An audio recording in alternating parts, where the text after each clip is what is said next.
¿Qué haces tú cuando te agobia todo el contenido que tienes para crear tu curso de e-learning? En el video de hoy quiero darte algunos consejos para que reconozcas el contenido útil y necesario y elimines el contenido irrelevante. Hola, ¿qué tal? Mi nombre es Alejandra Rivas, bienvenidos a mi canal.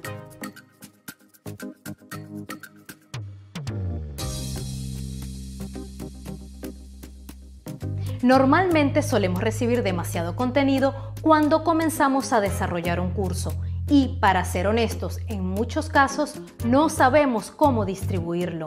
En realidad, no se trata de disminuir el nivel de importancia del contenido, pero sí de reducir la duración de las explicaciones. Si podemos explicar algo en 3 minutos, ¿para qué utilizar 10? Todo es cuestión de práctica. Mientras más cursos crees, más hábil serás en el análisis de contenido y cómo implementarlo en tu curso. De igual modo, tengo algunos consejos que pienso te pueden ser de gran ayuda.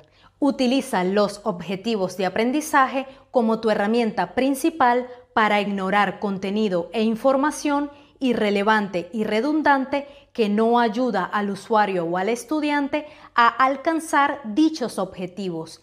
Enfócate en el contenido que apoya la consecución de estos objetivos y remueve las partes no esenciales. Emplea la fórmula: una diapositiva es igual a un tema. Escribe un título claro que explique la idea principal de cada diapositiva.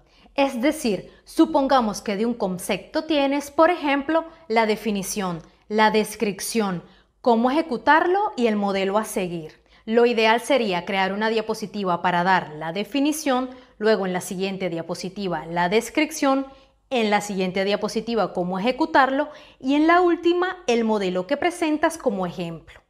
Es mejor establecer un límite de tiempo, pero no un límite de diapositivas. El usuario no necesita necesariamente darse cuenta que en el módulo que sigue hay 50 diapositivas, pero en realidad lo que necesita es completarlo en 10 minutos. Cuando sea posible, acorta el texto y utiliza elementos multimedia. Los párrafos muy largos, primero, estéticamente, no se ven bien en la diapositiva y segundo, el usuario probablemente se cansará antes de terminar de leer.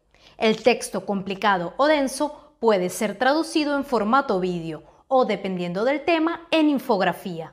Los elementos visuales ayudan a captar la atención del usuario y a estimular el aprendizaje. Grandes bloques de texto son conceptos perdidos. Revisa los gráficos que estás utilizando en cada diapositiva. Ponte en el lugar del usuario, porque lo ideal sería que el gráfico sea comprendido en menos de 1 minuto. Utiliza la imagen y texto que realmente correspondan. Términos en negrita, círculos o flechas, subrayado o resaltado son ejemplos de señales que ayudan a dirigir la atención del usuario al contenido esencial. Divide el contenido en pequeñas partes. Utiliza títulos y subtítulos. Comienza por lo simple. Puedes estructurar los temas por secciones o módulos, porque esto ayudará a cada usuario o estudiante a alcanzar cada objetivo de aprendizaje. Transforma el texto en esquemas o listas de verificación. Traduce la teoría en casos y ejercicios prácticos. Usa recursos de apoyo. Agrega información extra en botones, pestañas y enlaces. Una idea sería ofrecer la forma completa y larga del contenido como un documento que se pueda descargar. Recuerda que cuando comiences a analizar el contenido, deberías preguntarte: ¿qué necesita aprender el usuario para llenar el vacío entre lo que sabe ahora y lo que será capaz de hacer cuando finalice el curso? Si te ha gustado este video, por favor, dale me gusta y suscríbete al canal. Y si piensas que la información ha sido importante y relevante para ti, por favor, comparte tus preguntas, tus ideas o comentarios en la parte de abajo de este video.